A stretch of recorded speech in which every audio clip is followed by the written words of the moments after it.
amigos de Cinemanía, soy Chema Mansilla desde la base secreta de Bazinga. Hoy en el videoblog os tenemos 5 reseñas de videojuegos de los últimos títulos que nos han llegado a la redacción.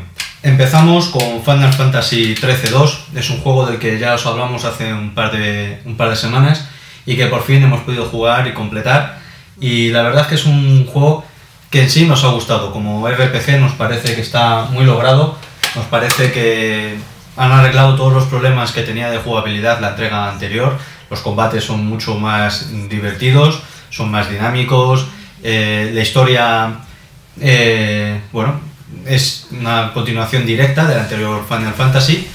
Si no jugaste ese juego, seguramente empezar con esta segunda parte bueno, o sea, un poco despropósito. Es verdad que el juego incluye un montón de vídeos, resúmenes y una extensa enciclopedia sobre los acontecimientos pasados en el juego anterior, pero tal vez se quede corto a la hora de disfrutar la experiencia de este juego, que debe mucho a su título anterior.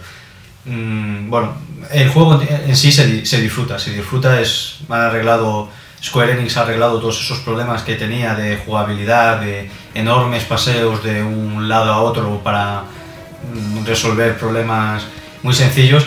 Y bueno, el juego ha ganado como experiencia. Ha ganado tanto como experiencia de juego que tal vez el mayor lastre de este título sea ser un Final Fantasy. Final Fantasy es una saga que con el paso de los años, sobre todo en la nueva generación, ha perdido un poco de fuelle, ha perdido personalidad, y bueno, en este caso se ve completamente lastrado por acontecimientos y personajes que no solamente vienen de un juego anterior, sino que además no parecen haber terminado de cuajar entre los jugadores. No son personajes demasiado carismáticos. En este Final Fantasy XIII-2 ni siquiera son los personajes principales del juego anterior, sino que solamente algunos de ellos, un par de personajes secundarios y un personaje nuevo que bueno, tiene una gran carga en la historia, son los protagonistas de una historia que no dejan de ser un poco excusa y pretexto para sacar una continuación que a lo mejor no es del todo necesaria. El siguiente juego es Reckoning, que es la continuación de Kingdoms of Amalur, esta saga de RPGs de EA, Electronic Arts. Y bueno, es un juego tal vez pensado para jugadores no hardcore. Es verdad que si hay un juego de rol ahora mismo que se lo esté llevando todo, es Skyrim. Es sin duda el mejor, es el más grande, es el más jugable y es el más impresionante.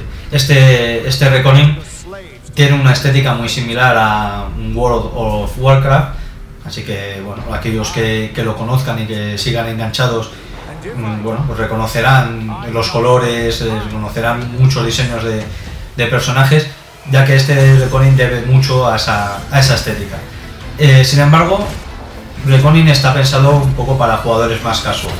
Simplemente llegar, ponerse a jugar, ir haciendo una misión detrás de otra, intercalando alguna misión secundaria y no complicarse más la vida. Simplemente ir evolucionando el personaje, añadiendo habilidades, cambiando las armas y se acabó. La verdad es que Reckoning no ofrece mucho más aliciente. Técnicamente es bastante justito. A estas alturas ya casi parece que últimos años de la presente generación de consolas, se nos hace un poco corto. De gráficos, si bien no son muy realistas y tampoco lo pretende, las mecánicas no son buenas, las animaciones no son ninguna maravilla, las texturas, las iluminaciones, todo eso nos queda un poco naif. Tal vez es porque el juego está pensado para bueno, jugadores más casual y bueno, si ese es su objetivo, tal vez lo consigan. El siguiente título es uno de los más especiales que hemos probado en los últimos meses incluso. Es Catherine. Seguramente habéis oído hablar de él. Ha tenido una promoción bastante intensa y bastante interesante. La verdad es que es un juego que yo no sabía muy bien por dónde pillarlo cuando lo probé, pero ha sido meterlo en la consola, echar 3 partidas y quedarme hasta las tantas de la mañana jugando. El aspecto que tiene, como podéis ver en la portada, es el de una serie de anime, una peli de animación o una serie de animación japonesa, y bueno, tiene ese acabado durante todo el juego. Las escenas que no son de juego, que son de historia, son prácticamente una de estas pelis de animación, y luego esa estética y ese sentido del humor que podéis ver en todas esas tipos de producciones televisivas o de DVD está en el juego. La historia cuenta como un joven que está a punto de casarse con su novia de toda la vida se ve envuelto en una trama onírica en la que hay un asesino que se está llevando por delante a la mayoría de los solteros de la ciudad a través de ataques realizados en los sueños. Mientras en la vida real nuestro protagonista se debate entre si casarse con su novia o con una joven que acaba de conocer una noche en un bar. Cuidado con lo que hacéis por la noche en los bares, muchachos.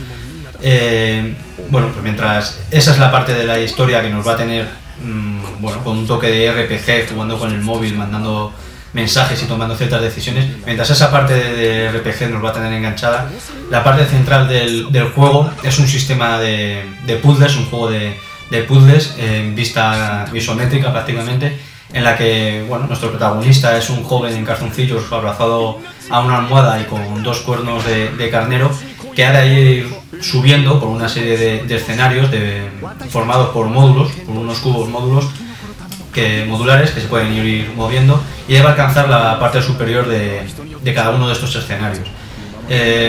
Contado así, parece que es un juego muy sencillo, de estos descargables que podemos encontrar en las stores de los diferentes sistemas de consolas, de Xbox Live y PlayStation Network, o incluso de juegos para dispositivos móviles.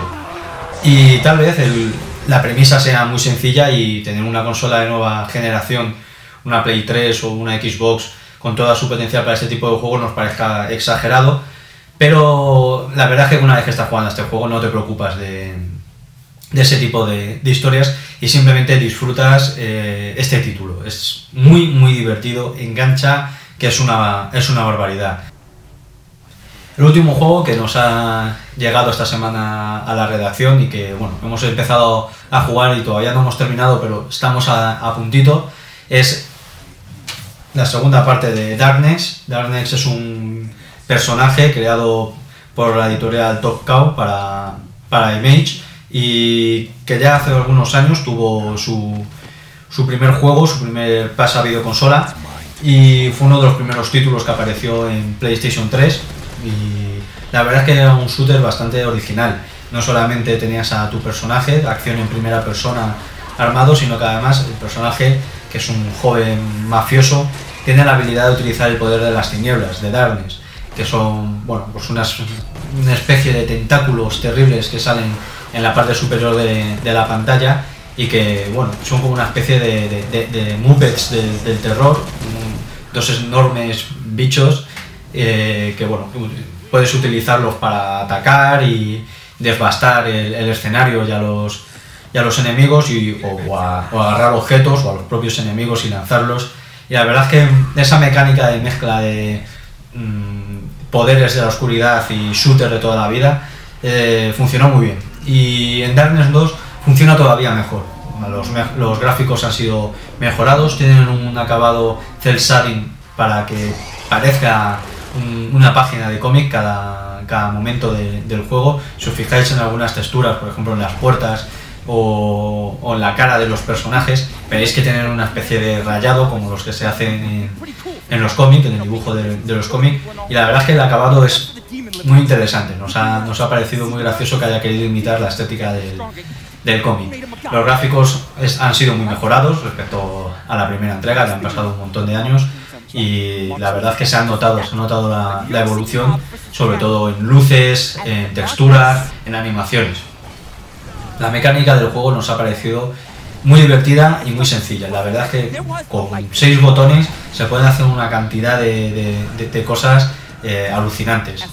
Como os decía, arrancar la puerta de un coche, utilizarla como escudo o lanzarla y utilizarla como una especie de frisbee mortal gigante, a utilizar dos armas, una pistola y una ametralladora, dos ametralladoras pequeñas, una escopeta, todo eso mientras utilizas el poder de la oscuridad.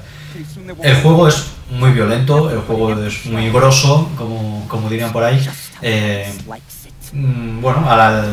Sigue la estética del cómic también en ese sentido, y tiene un sentido del humor muy canalla. Hay un pequeño personaje, unos duendecillos que viven en la oscuridad, que trabajan para nuestro protagonista, que tienen un sentido del humor terrorífico. Son unos pequeños demonios que corretean por la ciudad en torno al protagonista, que atacan a sus enemigos y que lo mismo le arrancan los ojos mientras entonan el God Save the Queen, que se orinan encima de los cadáveres, o que son cierta ayuda a la hora de ofrecer armas o objetos arrojadizos a nuestro protagonista para que se deshaga de todos sus enemigos y salga de situaciones bastante difíciles, o simplemente corretean por ahí y hacen comentarios de lo más divertido.